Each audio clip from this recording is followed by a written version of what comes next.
Hey friends, my son and I have been hiking the Jordan Trail. We started off a few days ago in Qais, and today we were down below sea level and we hiked up Wadi Yabis. Okay, Wadi Yabis is this V here, and then this hill here. This is Tel al Maqlub, which I believe is the biblical Jabesh Gilead. Yabis, Wadi Yabis, still retaining the name of Jabesh. Remember in Hebrew back in those days, the Y's and the J sounds were the same thing. So based on etymology, this is the biblical Jabesh Gilead, and it has not been excavated yet.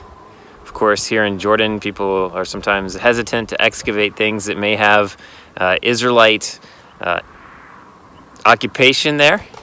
And so we're still waiting for that day when it is excavated. But I'm pretty excited to be here. Not only was hiking up the Wadi beautiful, absolutely beautiful, there was olive trees that are probably several thousand years old along the Wadi. There's some waterfalls. One kind of got into a box canyon and had to hike up a pretty steep hill to get out of it. But it would be beautiful to come back in the spring when there's actually water on it. It's almost July here, so it's pretty hot, but we're drinking lots of water. And anyway, I wanted to share the reason why I'm so excited to be here, especially because I believe I have some ancestry that used to live here about 3,200 years ago. So as the story goes, the tribe of Benjamin was almost wiped out by the other tribes of the children of Israel, and they had one of their towns had done something wicked, and you can find this story in the book of Judges. And the rest of the Israelite tribes came to wipe them out, but then thought better of it. Well, maybe we shouldn't wipe the tribe out entirely. And there was a few hundred men who escaped and kind of were hiding out in some caves, and they said, well, why don't we go find some wives for these men and kind of start over again with the tribe of Benjamin. And so they decided, well, we'll get these wives from a town who did not participate in coming against Benjamin and punishing them for their wickedness. So they came to this town, Jabesh Gilead, and stole the wives and brought them back for Benjamin. So I believe I'm partly from the tribe of Benjamin because my grandfather, his ancestry traces back to Spain. And the people there, a lot of the people, the Jews there, religious Jews, not from the tribe of Judah necessarily, but those people there, a lot of them were persecuted, of course, in the Spanish Inquisition, and then sailed with the early conquistadors to the New World. And that's kind of my grandfather's story. And his last name is Lopez, which interestingly enough means wolf. And Jacob, when he blessed his son Benjamin, said, Benjamin is a ravenous wolf. And so because of that prophecy, the standard of the tribe of Benjamin always displayed a wolf. So Lopez is typically considered a tribe of Benjamin name.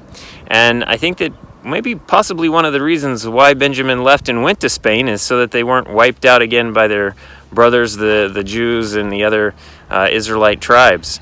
But this area was part of the tribe of Manasseh, which was the son of Joseph. And so these wives were tribe of Manasseh and married into the tribe of Benjamin. And again, like I said, I think I have about a quarter tribe of Benjamin in me, so very excited to be here.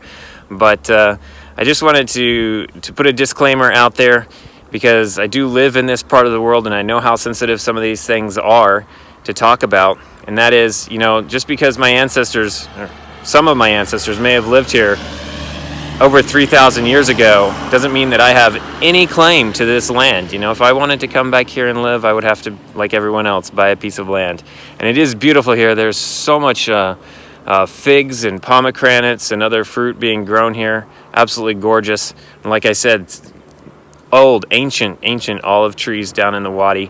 It was a great hike. Highly recommend hiking the Jordan Trail. This is a little bit of a detour off the main Jordan Trail, something that my son and I came because we wanted to see this part here, see this Tel, Jabesh Gilead. So go check it out, read the stories for yourself, And maybe if you're ever thinking about coming to this part of the world, come and see it for yourself. It's a beautiful part of Jordan. All right, so here's another beautiful view of Wadi Yabis.